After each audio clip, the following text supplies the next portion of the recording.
Hello, welcome back. This is going to be a vlog of Disability Expo, although right now you join me on the floor where I'm trying and not really succeeding at sorting my life out. I feel quite disorganised at the minute, which isn't like me. I'm usually a real planner, but I think just because the last few weeks have been so busy, I just feel a bit like everything's all over the place and not where it should be. So let's attempt to rectify that right now. Today is Wednesday the 5th of July and Disability Expo starts tomorrow. I'm travelling down to London in the morning. I'm going to pop in tomorrow, but then I'm staying overnight and I'm on the People's panel on Friday the 7th. I can do dates. I don't really have any preconceptions of what it's going to be like, but I am really looking forward to it. The lineup looks really good, and if nothing else, it's just a really nice opportunity to see other people who you don't get to see that often. I feel like anything I pack is going to be the wrong thing with the weather. Like, I've got this jumpsuit, showing that really well here. Here's the leg of my jumpsuit, and I want to wear that, but I don't know if I'm going to be too warm in it. The other fun thing I have going on at the minute is my blood pressure. It is not doing what it's supposed to do. It's too low. We still don't know why, but I've been ordered to do all of the usual stuff like eating salt and drinking a lot of water. Disability Expo seem to be quite on it with the COVID measures. They aren't making masks mandatory, but they're encouraging people to wear them, which actually really made me happy, because at NAIDEX last year, like I've said before, I still judge things on a case-by-case basis, but I did wear a mask at NAIDEX. I do tend to still wear a mask in crowded areas to protect myself, and I did feel quite self-conscious about it. There definitely weren't as many people as I expected wearing masks, so hopefully that's going to be less of an issue here. Tomorrow's going to be an early start, especially because I can't get an accessible taxi. Take a shot every time I've talked about that in the last few videos, but I'm going to have to get the bus to the station instead, so that's going to put a lot of extra time on my journey. So it will be an early start and probably won't feel like talking first thing in the morning, but I've run out of things to sit and procrastinate and talk about now, so I'm actually going to have to start packing, but I will see you tomorrow.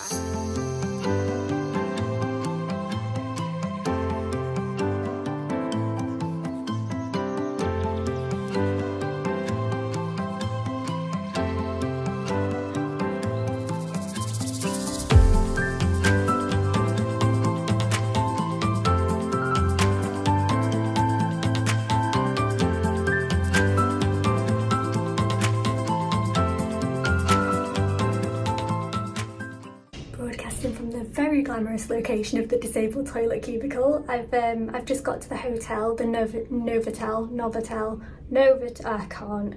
got to the hotel just next to the XL, but I'm too early to check in. Ideally I would have gone for a little lie down in the room first, but because I can't check in yet, I am gonna head over to Disability Expo now. So I'm excited, I'm looking forward to it. Let's do it.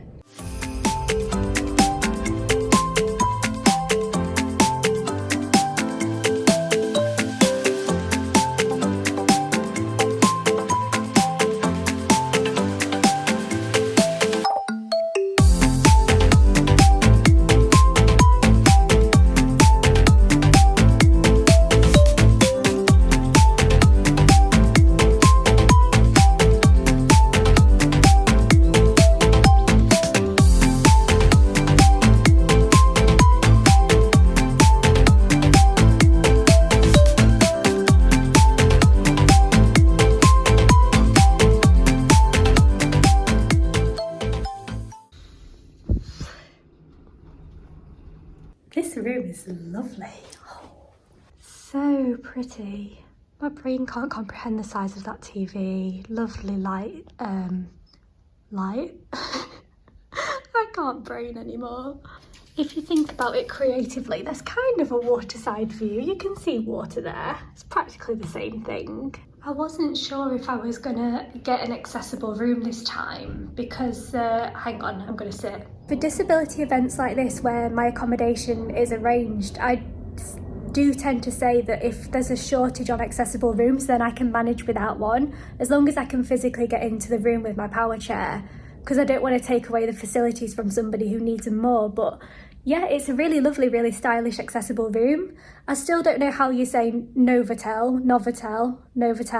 We're not doing this again, but it's in a really good location if you go into the XL. It's literally next door. Pleased to report that today's goodie bag rampage has been successful. Yeah, when I got here I was too early to check in, so I thought I'll just go over to Disability Expo for a couple of hours, and I've had a really good time.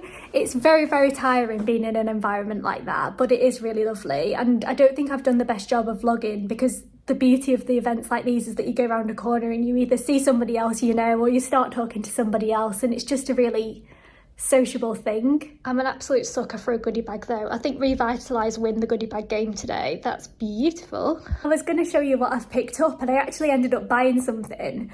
I've bought something that I did really like and I will really use. My decision to purchase may or may not have been influenced by the fact that the person gave me a shoulder massage, which as a sales tactic, it was fully consensual. Obviously don't touch a disabled person without their consent, or in fact any person without their consent, but yeah, we just had a very weird social situation where I was there getting a back massage while being pitched this product. But you know what? I like the massage and I like the product, so no complaints over here, to be honest. I am going to go to bed for a much needed rest, and then a few of us are going to go out and get something to eat if we all feel up to it. We've all gone home for a rest break, and then hopefully we'll have some nice food later on. Oh, defeat has been admitted. Had a rest. The general consensus is that none of us feel up to going out, so the plans are scratched. And as nice as it would have been to have done that, I was actually quite relieved when I figured out that I wasn't the only one feeling that way. So sad that it's not happening, but I've just ordered myself a Nando's and I'm going to eat it in bed. So everything is all good over here. Yes, I'm in pyjamas, and yes, you can hear my wheelchair charging up over there, but I'm just sorting out the stash of goodies into some sort of coherent order. And I thought I'll just quickly show you, because I think this will give you an idea of what sort of exhibitors were there. If you've been to NAIDEX before, it was similar exhibitors. I'd say less mobility equipment, which is understandable because it's Disability Expo's first year. There was definitely more of a lifestyle focus, which I really like. So things like adaptive aids and like cooking and like different household things and equipment. But yeah, let me show you what's on the bed right now. So there were a lot of places that sort of specialised in adaptive hotels or respite stays or trips away, which I really liked. I'd never heard of Revitalise before. I think they win for the nicest tote bag of the day. What else have we got? That's all the leaflets that you get. I'm going to read this magazine. Hidden Disabilities were there, and their latest thing is they're basically giving out these stickers for free, these vinyl stickers to go on your car to symbolise that you have a less visible disability, and apparently these are free on their website if you want one. Access Your Life, I loved visiting because I really love the team there. They're doing amazing things. They gave out some really good goodies as well. Got 2 masks, which is amazing, all these bits and bobs. They are great if you're starting your journey with mobility aids or you're looking at changing what you've got. Definitely have a look at Access to Your Life, because they might be able to provide support that you can't get elsewhere. It was also really nice to see Even Break, because I've done some work with them recently. They win on the sweets front, definitely. And yeah, they were there to kind of encourage people to sign up for their jobs board if they're looking for inclusive employment. And then the thing I bought, I'm not easily influenced with stuff like this, but it's like this cool warm gel pack, and you just activate it by squeezing it. And 1, it's really fun to squeeze. And 2, these are the little ones, but they do these like, they do them for different parts of the body, and the salesperson put this on my neck. And I've mentioned before in my vlogs that because my wheelchair back is quite low, I do get a lot of shoulder and neck pain when I'm using it, and they put this on my back, and oh my god, it's one of the best things I've ever felt in my life. So no regrets with buying it, because it was amazing. It definitely wasn't cheap, but I got it for half the price. It's the kind of thing I can see myself using a lot, so I really, really hope it lives up to the experience I had today, because I can't even tell you how good it was. I'm calling it a day, but no word of a lie, I've made myself a decaf tea and I've lost it. I've lost it. What is going on with me at the minute? I feel so disorganised. I genuinely cannot see where I've put the tea down in this room. It's not by the kettle.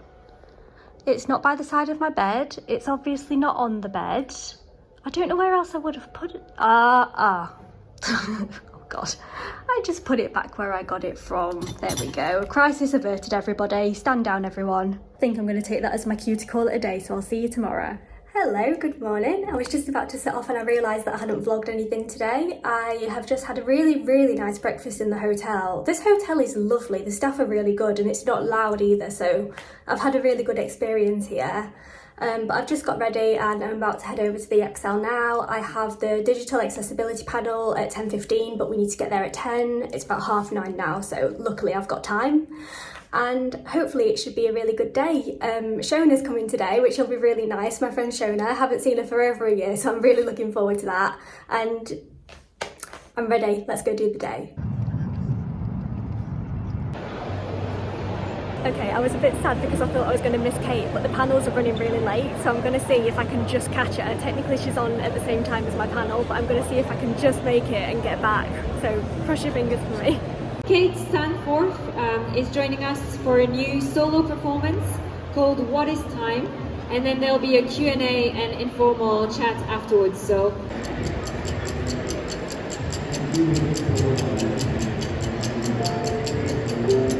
What is time? Is it a sound? A memory? Does this mean I am everything that ever has been and will be? That I am both the before and after, the joy and sunrises, the doctors and schedules, the applause and the pain, the worry and the excitement, the new beginnings and tragic ends, the friends and the family, the loneliness and the compassion.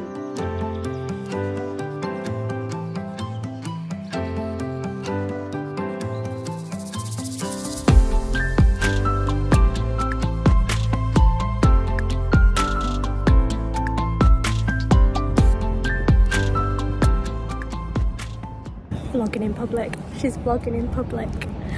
I just made a little bit of time before I have to set off home to just come down to the waterside because it's so beautiful here and it's so peaceful, even though there's a balcony of people not far away who are definitely staring at me right now. But yeah, it got very loud and very busy in there and my brain feels like it's cramping up, so I thought I'll just come and have 5 minutes and enjoy some peace before I go and pick my bags up from the hotel and head to the station. Today has gone so quickly. Maybe I'll tell you about it a bit later. I'm just going to have a little bit of quiet time now and then we'll get on the way, shall we?